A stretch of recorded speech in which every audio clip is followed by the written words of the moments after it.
Hello and welcome to Simple Hat. Today's video is about the Foscam FI9928P PTZ dome camera. And I want to say a quick thank you to Foscam for sending one of these out for me to try. Okay, let's see what you get in the box. You get the camera, which is a big, heavy thing. You also get some paperwork, a recording warning, which you may legally need to display depending on where you live, and then some mounting screws. It's a wireless camera, but there are plenty of wired options should you want them. You get audio in and out, Ethernet, power, an alarm socket, as well as the reset option.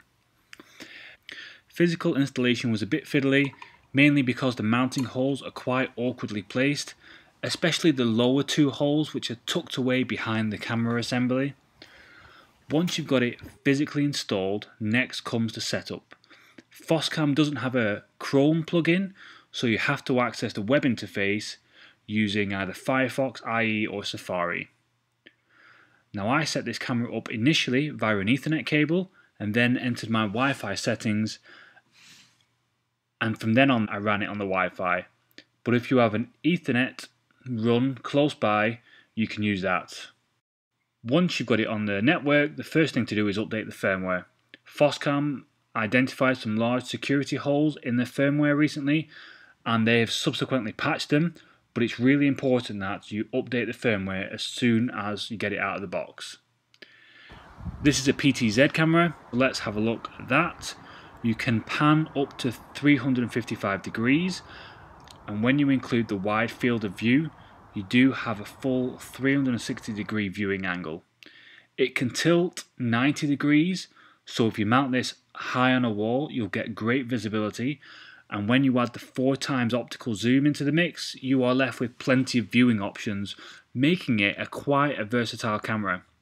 There's no digital zoom option on the camera, so one thing I would say is be careful of your placement. I placed this one about 10 feet off the ground, and that allowed a good viewing angle, but if I wanted to zoom in on, say, this chalkboard flower, which is right at the top of the frame, I can't. It would have been nice to see a tilt of about 100 degrees just to compensate for that a bit, but if you place it high enough, it won't be an issue. Let's talk about PTZ presets for a second. You can set presets and you can trigger these presets if you detect motion, or you can scan around your presets on a timer. It's called cruise mode, so let's go cruising.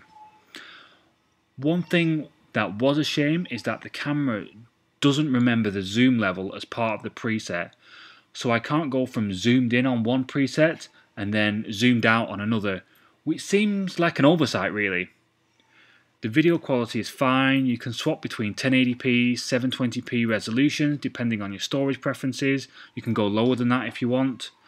I've got a 32GB card in it and it does about a week's worth of 1080p footage. The camera supports a 128GB micro SD card, which would give you about a month's worth of 1080p storage. And I do a video here showing how to install the micro SD card. The camera comes with a feature that Foscam calls Staris Night Vision, which is a low light sensor, allowing it to give a full color view in near darkness.